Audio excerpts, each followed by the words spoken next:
Clip number 444۔ اس clip میں آپ سورہ توبہ کی آیت نمبر 56 سے 58 تک کی تلاوت، ترجمہ، تفسیر قرآن صراط الجنان سماعت فرمائیں گے۔ بسم اللہ الرحمن الرحیم۔ ترجمہ، اللہ کے نام سے شروع جو نہایت مہربان رحمت والا ہے۔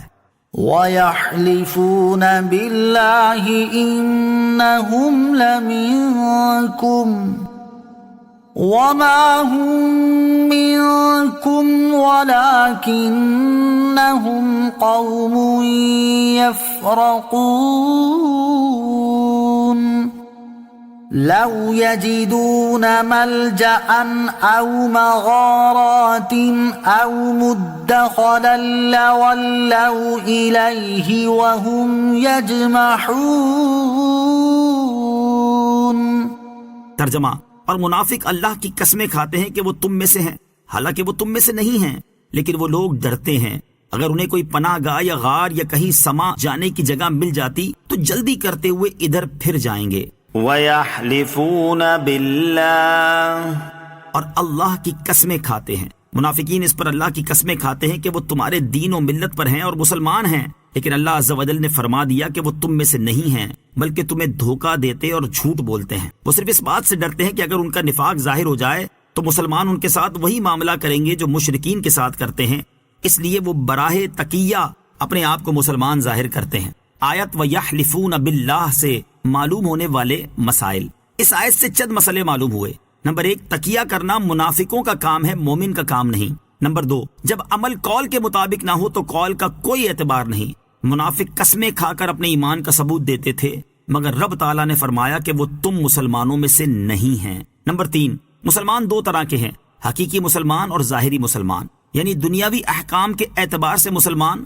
منافقین قومی مسلمان تھے، دینی نہ تھے، اس لیے انہیں مسجد میں نماز پڑھنے کی اجازت تھی، انہیں کفار کی طرح قتل نہ کیا گیا، لیکن وہ اللہ عز و جل کے نزدیک مومن نہ تھے۔ وَمَا هُمْ مِنكُمْ، کہ یہی معنی ہے، لَوْ يَجِدُونَ مَلْجَأً، اگر انہیں کوئی پناہ گاہ مل جاتی، یعنی منافقین کا رسول اللہ صلی اللہ علیہ وسلم اور مسلمانوں سے انتہا درجے کے بغض کی وجہ سے حال یہ ہے کہ اگر وہ تمہارے پاس سے کسی پناہ گاہ، غار یا کہیں سما جانے کی جگہ کی طرف بھاگ جانے پر قادر ہوتے تو بہت جلد ادھر پھر جاتے، کیونکہ بزدل کا کام ہی بھاگ جانا ہوتا ہے۔ وَمِنْهُمْ مَنْ يَلْمِزُكَ فِي الصَّدَقَاتِ فَإِنْ أُعْطُوا مِنْهَا رَضُوا وَإِنْ لَمْ يُعْطَوْا مِنْهَا إِذَا هُمْ يَسْخَطُونَ۔ ترجمہ، اور ان میں سے کوئی وہ ہے جو صدقات تقسیم کرنے میں تم پر اعتراض کرتا ہے، تو اگر انہیں ان صدقات میں سے کچھ دے دیا جائے تو راضی ہو جاتے ہیں، اور اگر انہیں ان میں سے کچھ نہ دیا جائے تو اس وقت ناراض ہو جاتے ہیں۔ وَمِنْهُمْ مَنْ يَلْمِزُكَ فِي الصَّدَقَاتِ، اور ان منافقوں میں سے کوئی وہ ہے جو صدقات تقسیم کرنے میں تم پر اعتراض کرتا ہے۔ شان نزول، یہ آیت ذوالخویسرہ تمیمی کے بارے میں نازل ہوئی۔ اس شخص کا نام ہرقوس بن زہیر ہے اور یہی خوارج کی اصل و بنیاد ہے۔ بخاری و مسلم کی روایت میں ہے کہ رسول کریم علیہ الصلوۃ والسلام مال غنیمت تقسیم فرما رہے تھے تو ذوالخویسرہ نے کہا، یا رسول اللہ عدل کیجئے۔ حضور پرنور علیہ الصلوۃ والسلام نے فرمایا، تجھے خرابی ہو، میں عدل نہ کروں گا تو عدل کون کرے گا؟ حضرت عمر رضی اللہ تعالیٰ عنہ نے عرض کی، مجھے اجازت دیجئے کہ اس منافق کی گردن مار دوں۔ حضور اقدس صلی اللہ علیہ وسلم نے فرمایا کہ اسے چھوڑ دو، اس کے اور بھی ہمراہی ہیں کہ تم ان کی نمازوں کے سامنے اپنی نمازوں کو اور ان کے روزوں کے سامنے اپنے روزوں کو حقیر دیکھو گے۔ وہ قرآن پڑھیں گے اور ان کے گلوں سے نہ اترے گا، وہ دین سے ایسے نکل جائیں گے جیسے تیر شکار سے۔ اس سے معلوم ہوا کہ نبی اکرم علیہ الصلوۃ والسلام کی کسی فعل شریف پر اعتراض کرنا کفر ہے۔ فتنوں سے متعلق دو احادیث۔ نمبر 1، بخاری شریف کی حدیث ہے، حضرت عبداللہ بن عمر رضی اللہ تعالیٰ عنہما سے روایت ہے، نبی اکرم علیہ الصلوۃ والسلام نے ایک مرتبہ دعا فرمائی، اے اللہ عز و جل ہم کو ہمارے شام میں برکت دے، اے اللہ عز و جل ہمارے یمن میں برکت دے۔ لوگوں نے عرض کی، یا رسول اللہ صلی اللہ تعالیٰ علیہ وسلم ہمارے نجد میں؟ ارشاد فرمایا، اے اللہ عز و جل ہم کو ہمارے شام میں برکت دے، اے اللہ عز و جل ہم کو ہمارے یمن میں برکت دے۔ لوگوں نے پھر عرض کی، یا رسول اللہ صلی اللہ تعالیٰ علیہ وسلم اور ہمارے نجد میں؟